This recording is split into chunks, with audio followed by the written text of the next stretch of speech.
Apa yang membuat pemilu 2024 ini menjadi yang terburuk? Kita akan bahas selengkapnya bersama dengan peneliti Perludem, Ihsan Maulana. Mas Ihsan, selamat siang. Halo, selamat siang, Mbak. Mas Ihsan, Anda setuju dengan pernyataan Yusuf Kala sebelumnya? Apa yang membuat ini menjadi terburuk, Mas? Ya, tentu kami sepakat ya, pemilu 2024 menjadi pemilu yang terburuk bahkan ya. Kenapa ini bisa disampaikan? Karena catatan dari teman-teman masyarakat sipil, potensi dugaan kecurangan, pelanggaran pemilu itu terjadi di semua tahapan penyelenggaraan pemilu kalau kita lihat ya. Bahkan kecurangan itu ya atau bentuk dari pelanggaran sudah disuarakan oleh teman-teman masyarakat sipil sejak tahapan pertama penyelenggaraan pemilu dilakukan, yaitu pendaftaran dan verifikasi partai politik. Bahkan teman-teman dari masyarakat sipil sudah sempat sampaikan temuan-temuan dari potensi pelanggaran terkait dengan pendaftaran partai politik itu ya di Komisi 2 DPR. Dan ternyata kami pikir ya pelanggaran itu hanya terjadi di sana. Tetapi ketika proses tahapan berlangsung, hampir di setiap tahapan ada catatan kritis. Dan itu kan kalau kita lihat terkonfirmasi bagaimana Dewan Etik ya DKPP mensanksi Ketua KPU dengan peringatan keras sampai dengan 3 kali. Selain itu, pemilu 2024 juga diwarnai sebetulnya dengan banyak potensi konflik kepentingan yang dipertontonkan oleh pejabat negara. Kita bisa sebutlah bagaimana potensi konflik kepentingan antara Presiden Joko Widodo yang anaknya ya 2 anaknya itu menjadi peserta pemilu dengan cara-cara yang kita tahu bahwa mendapat kritikan dari publik.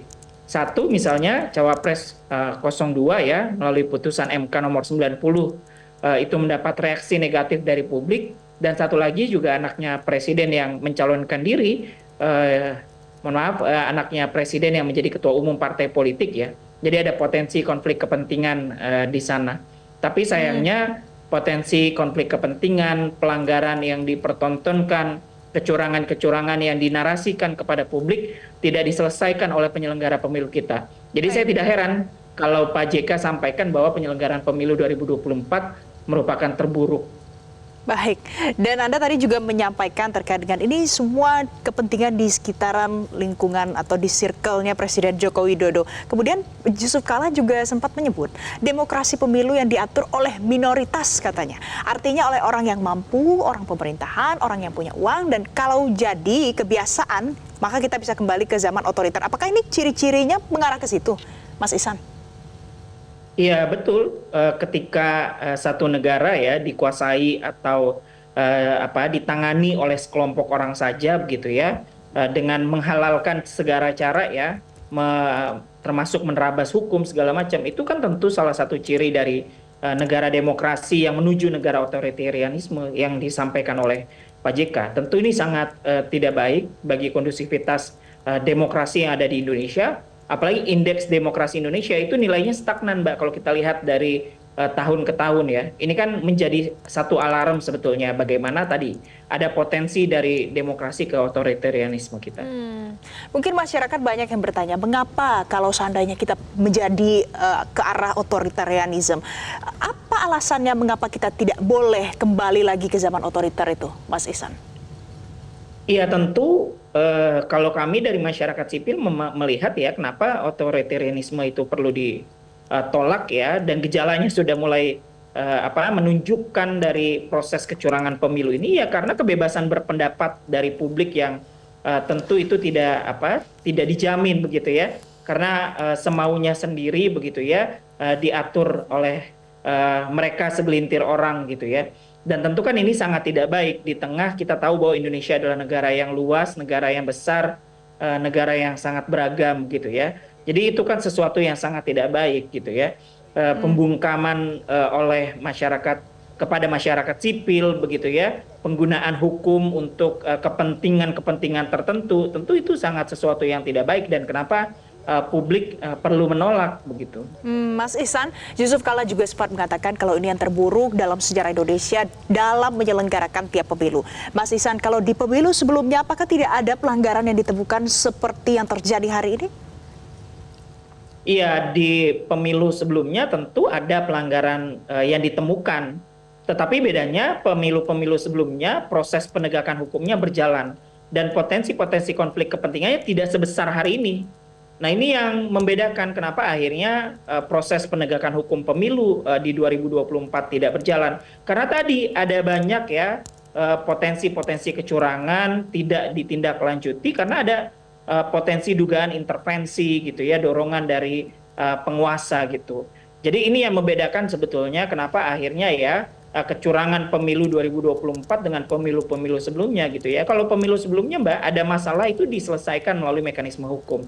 Dan ketika ada satu sedikit misalnya pelanggaran etik ya, itu menjadi alarm yang betul-betul publik diperhatikan. Nah, berbeda sama hari ini, bagaimana kita tahu bahwa ada banyak sekali ya kebijakan-kebijakan yang diambil khususnya oleh penyelenggara pemilu dan dikritisi oleh publik, tetapi itu tetap diterabas gitu ya. Nah, ini kan menunjukkan bagaimana penyelenggaraan pemilu 2024 berbeda responnya ya terhadap pelanggaran dari pemilu sebelumnya. Di tengah kecurigaan Anda seputar intervensi tadi, bagaimana caranya supaya mengawal penegakan hukum ini tetap berjalan meskipun yang terjadi kita lihat banyak kepentingan di dalamnya?